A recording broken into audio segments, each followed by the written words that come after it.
7 দিন মৃত্যুর সাথে পাঞ্জা লড়ে না ফেরার দেশে মাগুরায় নির্যাতিত সেই শিশুটি। ইন্না লিল্লাহি ওয়া ইন্না ইলাইহি রাজিউন। রাজধানীর সিএমএইচ হাসপাতালে সর্বাধুনিক চিকিৎসা ব্যবস্থা প্রয়োগ এবং বিশেষজ্ঞ চিকিৎসকদের সর্বোচ্চ প্রচেষ্টা সত্ত্বেও তাকে বাঁচানো সম্ভব হয়নি। আজ সকালেও 3 বার কার্ডিয়াক অ্যারেস্ট হয়েছে শিশুটির। 2 বার স্থিতিশীল করা গেলেও তৃতীয়বার আর ফিরে আসেনি হৃদস্পন্দন। এক সংবাদ বিজ্ঞপ্তিতে এই তথ্য নিশ্চিত করেছে বাংলাদেশ সেনাবাহিনী।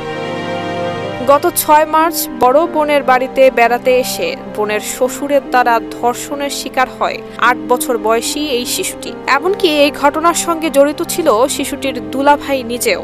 শিশুটির বড় বোনের ভাষ্য অনুযায়ী তার স্বামী সজীব হোসেনও জড়িত এই ধর্ষণ কাণ্ডে। এমনকি সে নিজেই দরজা খুলে দিয়ে তার বাবাকে ঘরে ঢুকতে সাহায্য করেছে।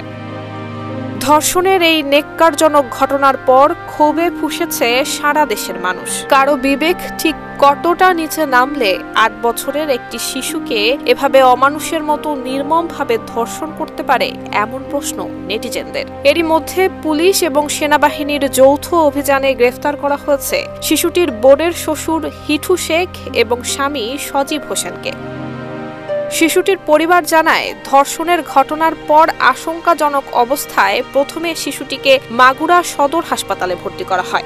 অবস্থার অবনতি হলে সেখান থেকে স্থানান্তর করা হয় ফরিদপুর মেডিকেল কলেজ হাসপাতালে। সেখানেও হয়নি অবস্থার কোনো উন্নতি। পরবর্তীতে অচেতন অবস্থায় শিশুটিকে ঢাকা মেডিকেল কলেজ হাসপাতালে এবং এরপরে উন্নত চিকিৎসার জন্য স্থানান্তর করা হয় রাজধানীর সিএমএইচ হাসপাতালে। সীমাহীন কষ্ট আর যন্ত্রণা নিয়ে সেখানেই শেষ নিঃশ্বাস ত্যাগ করে শিশুটি। নুসরাত জাহান মেহেক, ঢাকা পোস্ট।